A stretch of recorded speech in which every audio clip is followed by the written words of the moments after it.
दी हमें आजादी बिना खड्ग बिना ढाल, साबरमती के संत तूने कर दिया कमाल, दे दी हमें आजादी बिना खड्ग। जगाच्या इतिहासात काही तारखा नोंदल्या गेल्या आहेत ज्या विसरणं सोपं नाही. 2 ऑक्टोबर ही अशीच तारीख आहे. त्याच दिवशी गुजरातच्या पोरबंदरच्या दिवाणांच्या घरात एका मुलाचा जन्म झाला. नंतर सगळ्या जगात साबरमती के संत अशी त्यांची ओळख बनली. गुरुदेव रवींद्रनाथ टागोर यांनी नंतर या साबरमती के संत यांना महात्मा म्हटलं आणि त्यानंतर संपूर्ण नाव मागे पडून महात्मा हीच त्यांची ओळख बनली. मेरा ईश्वर मुझको रोकता है व्यभिचार करने से, मेरा ईश्वर मुझको रोकता है किसी का खून करने से, मेरा ईश्वर रोकता है मुझको किसी को झुठलाने के लिए, किसी को धोखा देने से.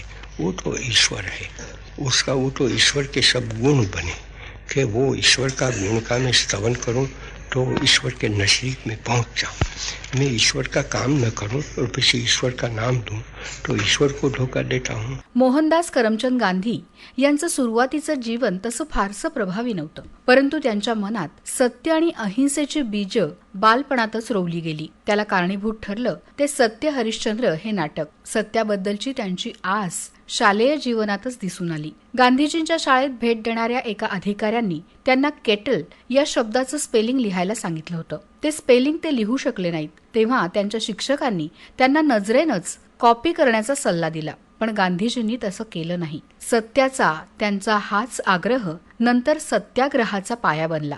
गांधीजी स्वतः याबाबत बोलताना म्हणतात, सत्याग्रह चलता है वहाँ सचमुच वो सत्याग्रह है कि दुराग्रह है. ऐसा हमारे मुल्क में हो गया है कि एक चीज का नाम ले लो लेकिन काम तो इससे उल्टा ही है. और आज जो कोई भी आदमी पीछे भले पोस्ट ऑफिस के हो, टेलीग्राफ ऑफिस के हो, रेलवे के हो या तो देशी राज्यों में हो, कि जिस जगह पे वो सत्ता देने की कोशिश कर रहे हैं, उन सबको इतना समझ लेना चाहिए कि हम ये काम जो कर रहे हैं वो सत्य है या असत्य है. अगर असत्य है तो उसका आग्रह क्या करना था, अगर सत्य है तो सत्य का आग्रह तो हमेशा हर हालत में करना ही चाहिए. गांधीजींनी सत्य हे जीवन मूल्य त्यांच्या आयुष्यात बिंबवलं होतं. बालवयात एकदा त्यांनी मांस खाल्लं, एकदा वडिलांच्या खिशातून पैसे चोरले, पण त्यासाठी नंतर त्यांनी शिक्षाही भोगली. या घटनांनंतर विनय आणि सत्य ही मूल्य गांधीजींच्या जीवनाचे जणू अलंकार बनले. स्वतः गांधीजींची ही धारणा होती की नम्रतेनं विनयानं वागून तुम्ही जग हादरवू शकता, पण यासाठी आवश्यक आहे साधनांचं पावित्र्य आणि आपल्या कार्याप्रती अचल निष्ठा. ऐसे लोगों को ये तालीम दी जाए कि आप खाएं तो सही, खाना हम आपको दे देंगे, लेकिन वो खाना के लिए आप काम तो करें, तो कम से कम यहाँ से शुरू करें सफाई करने से. और पीछे वो कह दें कि हम तो दूसरा भी काम कर सकते हैं, हम सूप काट सकते हैं, बिन सकते हैं, बढ़ाई का काम कर सकते हैं, लोहार का काम कर सकते हैं, या तो हम काटिब का काम करते हैं, वो भी निकम्मी चीज नहीं है. जो चीज हम सिलाई का काम करते हैं, इतनी चीजें इस हिंदुस्तान में पड़ी है कि वो अगर लोग भले कल करोड़पति थे, आज तो करोड़ चले गए, ऐसा तो दुनिया में बहुत होता जाता है, तो वो करोड़ का लिए रोता रहेगा, ये कहेगा कि मैं तो करोड़पति हूँ, मैं क्यों कोई भी काम करूँ. कभी से हमारा काम बिगड़ जाता है. हम जो काम करना चाहते हैं वो काम बन नहीं सकता है. इसलिए मैं तो कहूँगा बड़ी अदब से लेकिन बड़ी दृढ़ता से कि जितने कैंप हमारे चलते हैं वो कैंप अगर देखो तो आदर्श चीज होनी चाहिए. उसमें सफाई इतनी, उसमें गंदगी तो बिल्कुल नहीं, लोग पड़े हैं, सब है, उन्होंने अपना काम तो ढूंढ लिया है. काम करण्याची गांधीजींची निष्ठा इंग्लंडमध्ये अधिक दृढ झाली. तिथूनच त्यांनी उच्च पदवी संपादन केली. त्यानंतर दक्षिण आफ्रिकेत त्यांना भेदभावाची वागणूक मिळाली. प्रथम श्रेणीचं तिकीट असूनही त्यांना सेंट मार्ट्सबर्ग या स्थानकातून रेल्वेमधून जबरदस्तीनं काढून टाकण्यात आलं. या घटनेनंतर त्यांचं आयुष्य बदलून गेलं. वैभवी ऐशारामाचं जीवन सोडून त्यांनी नवं जग तयार करण्यासाठी आपलं सगळं सामर्थ्य पणाला लावलं. दक्षिण आफ्रिकेत वर्णभेदाच्या विरोधात चळवळ सुरू झाली. फिनिक्समध्ये आश्रम उभा राहिला. साधी राहणी त्यांनी अंगीकारली आणि इथूनच गांधीजींचं नवं रूप पुढे आलं. और कोई पूछे कि आप लोग किससे डरते हैं तो कहें कि हम तो किसी से नहीं डरते. एक ईश्वर पड़ा है, वहां पड़ा है और हमारे दिल में पड़ा है. हृदय आकाश में पड़ा है और इस आकाश में पड़ा है. उस ईश्वर से हम डरते हैं. भारतात परत आल्यावर गांधीजींना दक्षिण आफ्रिकेतला अनुभव आणि सत्याचा आग्रह कामी आला. 1917 मध्ये जेव्हा ते चंपारणला पोहोचले तेव्हा त्यांनी पाहिलं की शेतकरी ब्रिटिश अत्याचारांनी अक्षरशः पिचले आहेत. त्यांची ती अवस्था पाहून ते खूप अस्वस्थ झाले आणि इंग्रजी जुलमांविरोधात त्यांनी आंदोलन पुकारलं. त्यामुळे त्यांच्यावर देशद्रोहाचा खटलाही चालवला गेला. ब्रिटिश न्यायाधीशांनी त्यांना माफी मागायला सांगितली, पण गांधीजींनी क्षमा याचनेऐवजी शिक्षा स्वीकारली. गांधीजींच्या लोकप्रियतेमुळे न्यायाधीशांनाही त्यांची सुटका करावी लागली आणि त्यानंतरच ते महात्मा म्हणून ओळखले जाऊ लागले. যদি তোর ডাক শুনে কেউ না আসে তবে একলা চলো রে.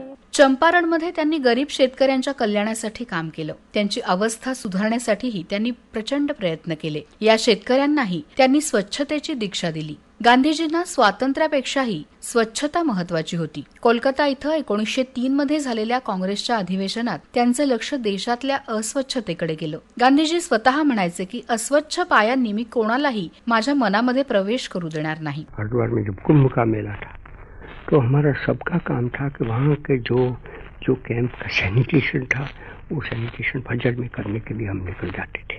और वो सब जो मेला करते थे, यात्री लोग आते थे, वो सबको तो उसका साफ कर देते थे. सिवाय मुझको तो चैन नहीं हो सकता था और सबको वो तालीम दी गई. लेकिन मैं कहूँगा कि उसका पहला काम ये है कि अपनी कैंप है उसको बिल्कुल साफ रखना. भारतात परतल्यानंतर गांधीजींनी आपले गुरु गोपाळकृष्ण गोखले यांच्या म्हणण्यानुसार देशभरात रेल्वे यात्रा केली. यावेळी त्यांना दिसलं ते देशातलं दारिद्र्य. या प्रवासानं देशाची नस ओळखायला मदत झाली. त्यांच्या लक्षात आलं की जोपर्यंत प्रत्येक हाताला काम मिळत नाही तोपर्यंत हा देश बदलू शकणार नाही. त्यासाठीच त्यांनी खादीची संकल्पना पुढे आणली आणि चरख्याला स्वदेशी चळवळीचं प्रतीक बनवलं. चरख्याचं चाक एका अर्थानं क्रांतीचं प्रतीक बनलं.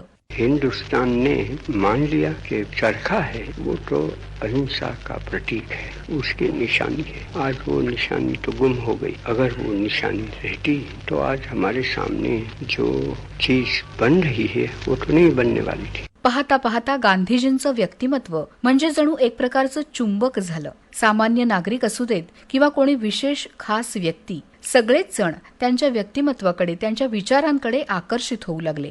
हे पाहून थोर शास्त्रज्ञ आईन्स्टाईनही म्हणाले होते की येणाऱ्या पिढ्याही हे पाहून आश्चर्यचकित होतील. गांधीजींनी त्यांच्या जीवनात सत्य, अहिंसा आणि अपरिग्रह हे गुण आत्मसात केले होते. ते स्वतः म्हणाले होते, आज तुम्ही काय करत आहात यावरच तुमचा भविष्यकाळ अवलंबून आहे. याच आधारावर त्यांनी भविष्यातल्या स्वराज्याचं स्वप्न पाहिलं. मेरी व्याख्या की स्वराज में तो हम एक दूसरे को भाई भाई समझकर बैठे. हमारे दुश्मन कौन हो सकते हैं? क्या हमारे भाई दुश्मन होंगे? मुसलमान के दुश्मन हिंदू सिख और हिंदू और सिख के दुश्मन मुसलमान, या तो उन दोनों के सिख बचे ख्रिस्ती या तो पारसी यहूदी, कोई भी हिंदुस्तान के हो, ऐसे कैसे दुश्मन हो सकते? हम तो दुनिया में किसी को दुश्मन बनाना नहीं चाहते.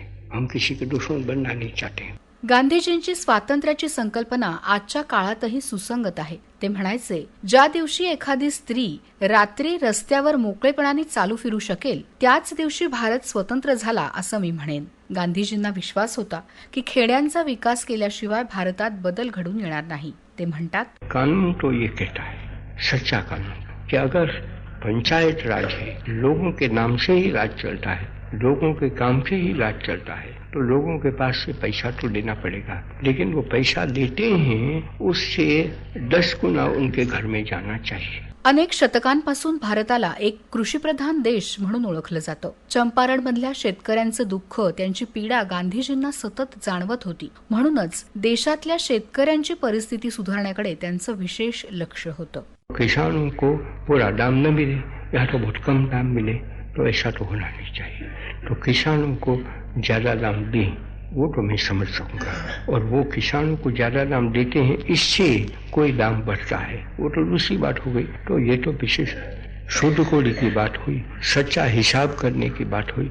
तो हिसाब सच्चा करें और हिसाब बता दें कि देखो इतना तो किसानों को मिला है और इसमें कोई दूसरा खा नहीं सकता है, सीधा किसानों की जेब में चला जाता है। गांधींच्या स्वप्नातल्या स्वतंत्र भारतात उद्योगपतींचं स्थानही मोठं होतं. उद्योजकांकडून त्यांना विशेष अपेक्षा होत्या. मैं ये कहूँगा, जितने फैक्ट्री ओनर्स है उनका सबका ये परम धर्म हो जाता है कि वो आपस में मिलकर ऐसा करें कि जिससे सारा हिंदुस्तान देखे कि नहीं, वो तो आज हमको आज़ादी मिल गई है, तो आज़ादी में तो हम शुद्ध कोड़ी ही कमाएंगे और आज़ादी में हम लोगों को दगा नहीं देंगे.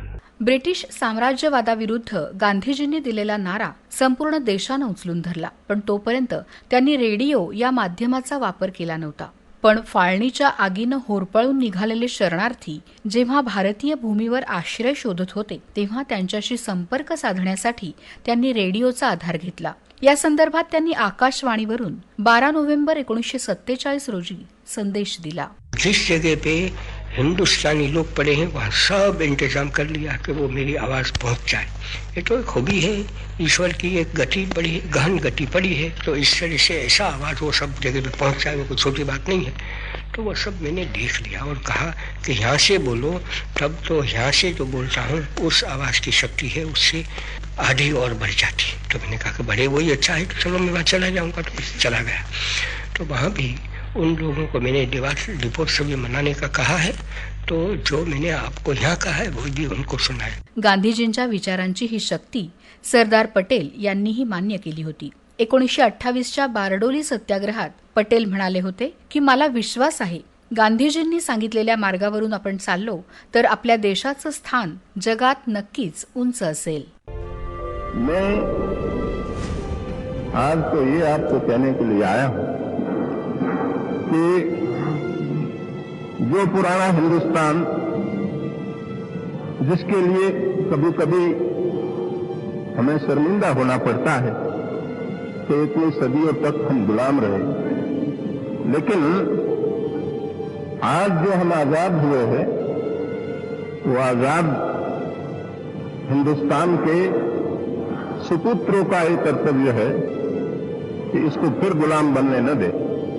गांधीजींच्या नम्रतेची, विनयाची शक्ती संपूर्ण जगानं पाहिली. पंतप्रधान नरेंद्र मोदी गांधीजींबद्दल बोलताना म्हणतात, 2 अक्टूबर हम सबके लिए पवित्र और प्रेरक दिवस होता है. यह दिन माँ भारती के 2 सपूतों महात्मा गांधी और लाल बहादुर शास्त्री को याद करने का दिन है. पूज्य बापू के विचार और आदर्श आज पहले से कहीं ज्यादा प्रासंगिक है. महात्मा गांधी का जो आर्थिक चिंतन था, अगर उस स्पिरिट को पकड़ा गया होता, समझा गया होता, उस रास्ते पर चला गया होता, तो आज आत्मनिर्भर भारत अभियान की जरूरत ही नहीं पडती. इतिहासकार म्हणतात, ताकदीच्या जोरावर भारत मुक्त झालेला नाही, तर गांधीजींच्या सत्य, अहिंसा आणि असहकार या शस्त्रांनीच इंग्रजांना भारत सोडण्यासाठी भाग पाडलं.